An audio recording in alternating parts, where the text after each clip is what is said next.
Hi, I'm Jasmine Roper. And I'm Austin Mint, and this is CAVS News. From the studios of Chillicothe High School, this is your CAVS News Show. Last Friday, CHS had a pep rally, which was the second of the year. It had many activities, which everyone who participated had fun. We have something new for you this week, and it's Hall Talk with Maggie Deddy.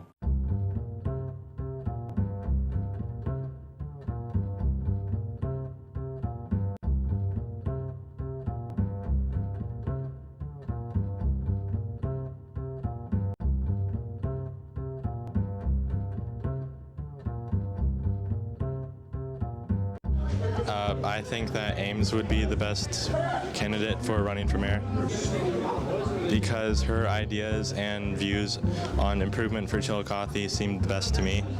I think the best person for Chillicothe would be Sharp because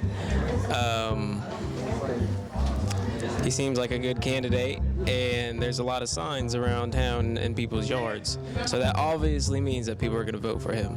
I feel like he can make some change and reforms to Chillicothe because Chillicothe is kind of at a standstill right now, and we need some changes and reforms. So, yeah, no, he seems like the perfect candidate. I've had Nancy Ames as a librarian at Bishop Leger for 10 years, so I've gotten to know her very well, and I know she's a very organized woman, and I think she would be able to do good for our city. Mrs. Ames is very outgoing and would be willing to address the public. That's why I think she'd be a good mayor for Chillicothe. I think Nancy Ames would be good for Chillicothe. I think she'd be good for Chillicothe because she has a lot of experience with stuff like that, and she'd do a good job. I think Nancy Ames would be the best mayor. I think that she would be a good mayor because she is very just and she's a law-abiding citizen. I feel Ames should be the best for Chillicothe. I feel like her ideas fit Chillicothe best. I think that Ames would be best for mayor because I had Ames as a librarian for 9 years at Bishop Leger, and she was a great librarian, so I think that she would be a great mayor for Chillicothe. I think personally, in my opinion, Luke Feeney would be the best choice for mayor. And I think he's young with quite a bit of experience, and I think he has a couple ideas that'd be good for the city.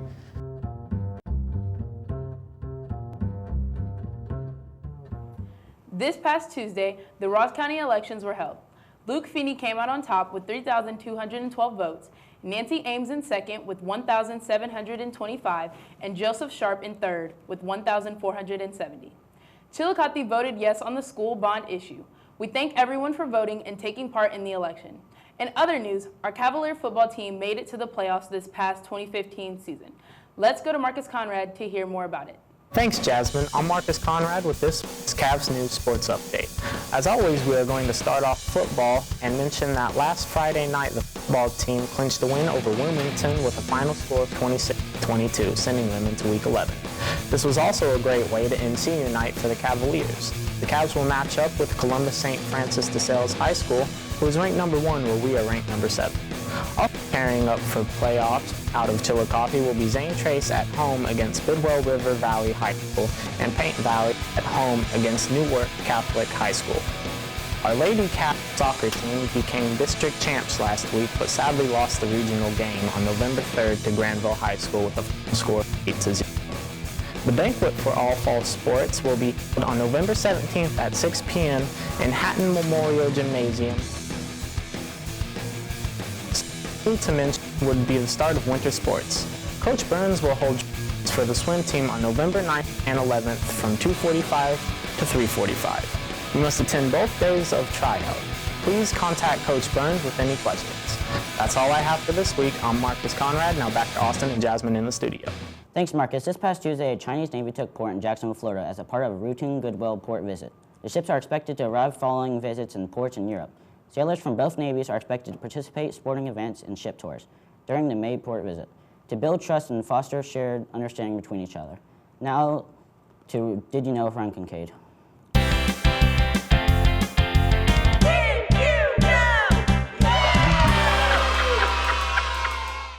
Thanks, guys. So we all know what World War II is, right? It was the bloodiest war in human history, leaving several millions of people dead. The war officially ended on the deck of the USS Missouri in 1945, but technically, the war's been going on today for around 70 years. Why is this? Well, the Soviet Union and Japan never signed a peace treaty to end the war once and for all, and it's all over a few islands between the island nation and the new Russia. These islands, known as the Kuril Islands, lie in between the countries and are claimed by Japan but controlled by Russia. They are located north of the Japanese islands and south of the Kamchatkan Peninsula. The islands are relatively lightly populated, with most coming from Slavic or Russian descent, but Japan needs the islands' resources to stay afloat economically. Unsurprisingly, the US has stepped in on the issue. When Japan surrendered in World War II, in the treaty contained the following: Japan must give up all claims to the Kuril Islands. But Japan claims that a few of the islands are not a part of the Kuril Islands and are fair game. However, Russia maintains control over the islands, and that's probably not going to change anytime soon without a major conflict. And that's all the time I've got for today. I'm Ryan Kincaid. Now back to your anchors. Thanks, Ryan. A Russian plane crashed on its way to St. Petersburg, Egypt. Only 23 minutes after takeoff Saturday, the plane crashed, killing all 224 passengers and crew members.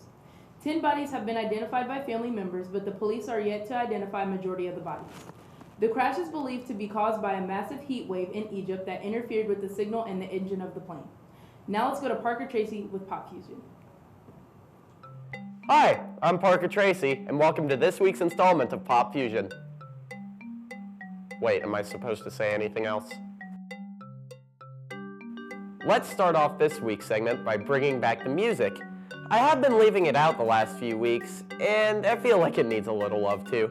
Here are the top 5 songs of this week. At number 5, we have What Do You Mean by Justin Bieber. At number 4, we have The Hills by The Weeknd. At number 3, we have Hotline Bling by Drake. At number 2, we have Sorry by Justin Bieber. And at number 1, we have Hello by Adele. If you guys want to check out the whole top 100, make sure to check out Billboard.com. I got to say, it is weird some of these songs have managed to stay on top for so long. They must really deserve it. Anyway, let's get to talking about some movies. A new James Bond movie is out, and it is simply known as Spectre. This movie features Daniel Craig portraying James as a message from his past leads him to Mexico City and even Rome. He discovers a sinister organization known as Spectre and tries to work his way into the heart of it, discovering something that should probably be left for the theater. I'm pretty sure that this will be the 26th movie about Bond, which is nearly as many movies as Godzilla holds under his belt. That would have to be a pretty big belt.